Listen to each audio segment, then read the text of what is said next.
بسم اللہ الرحمن الرحیم۔ السلام علیکم۔ ایک تبلیغی دوست نے ہندوستان کا قصہ سنایا کہ ایک علاقے میں ہماری جماعت اور وہاں ہم ایک مسجد میں ٹھہرے ہوئے تھے، اپنا کام کر رہے تھے کہ محلے کے کچھ لوگ ہمارے پاس آئے اور کہا کہ ذرا ہمارے گھر چلیے، ہم لوگ بہت پریشان ہیں، ہمارے گھر ایک میت ہو گئی ہے اور میت کے ساتھ عجیب و غریب معاملہ ہو رہا ہے۔ چنانچہ ہم سب جماعت والے ان کے ساتھ چلے گئے۔ جب ان کے گھر پہنچے تو ہم نے اپنی آنکھوں سے یہ دیکھا کہ اس عورت کی لاش کمرے میں رکھی ہوئی ہے اور بہت بڑے بڑے کن کھجورے اس لاش کے چاروں طرف سر سے لے کر پاؤں تک دائیں بائیں منہ کھولے کھڑے ہیں، اور وہ اتنی خوفناک شکل کے تھے کہ ان کو دیکھ کر انسان کے رونگٹے کھڑے ہو جائیں۔ قریب جانے کی کسی کو بھی ہمت نہ ہوئی اور سارے گھر والے خوف کے مارے دوسرے کمرے میں جمع تھے۔ دہشت کی وجہ سے کوئی شخص اس کمرے میں نہیں جا رہا تھا۔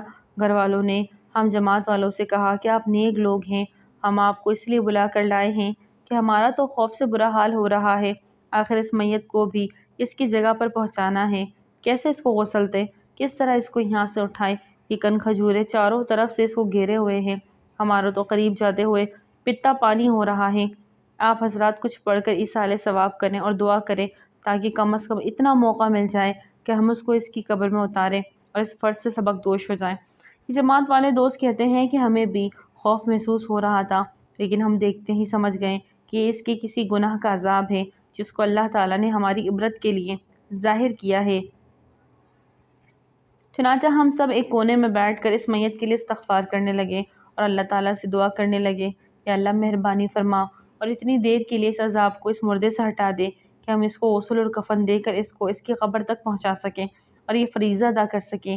اس کے بعد کافی دیر تک ہم پڑھتے رہیں، استغفار کرتے رہے، روتے رہے اور آنسو بہاتے رہیں۔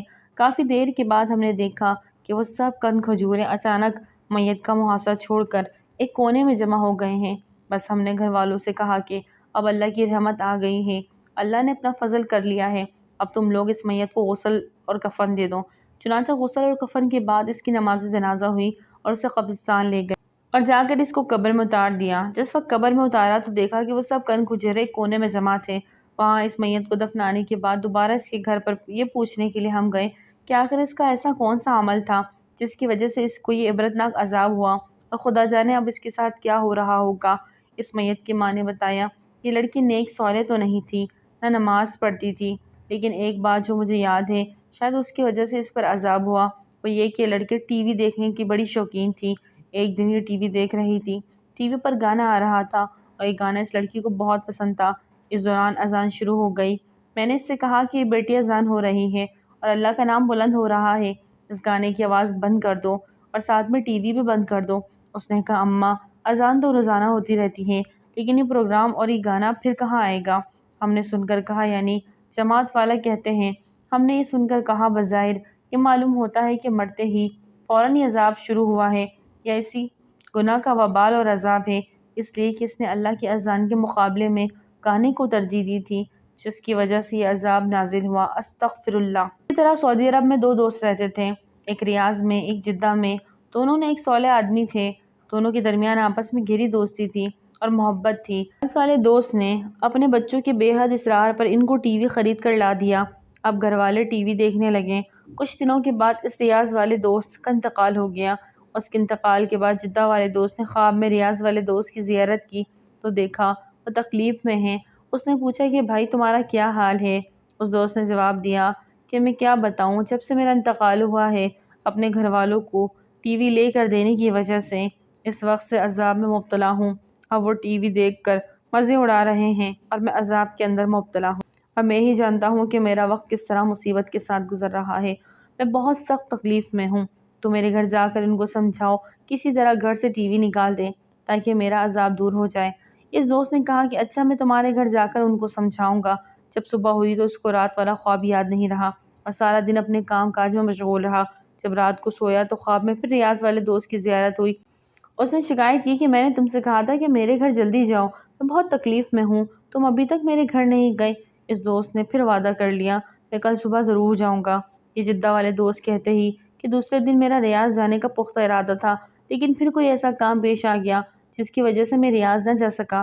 جب رات کو سویا تو خواب میں پھر اس دوست کی زیارت ہوئی۔ پھر اس نے شکایت کی کہ تم مجھ سے کہتے ہو کہ میں جاؤں گا لیکن تم جاتے نہیں اور میں یہاں بہت سخت تکلیف اور عذاب میں ہوں۔ اس نے وعدہ کر لیا کہ کل صبح ہر صورت میں جاؤں گا۔ چنانچہ جدہ والا دوست صبح ہوتے ہی جہاز کے ذریعے ریاض اپنے دوست کے گھر پر گیا اور سب گھر والوں کو جمع کیا اور پھر ان کو اپنا خواب بتایا کہ تمہارے والد صاحب اس طرح سخت عذاب میں مبتلا ہیں، اور انہوں نے عذاب کی وجہ یہ بتائی ہے چونکہ میں نے ٹی وی لا کر دیا ہے، اس لیے مرنے کے بعد سے عذاب ہو رہا ہے۔ میرے گھر والے تو عیش کر رہے ہیں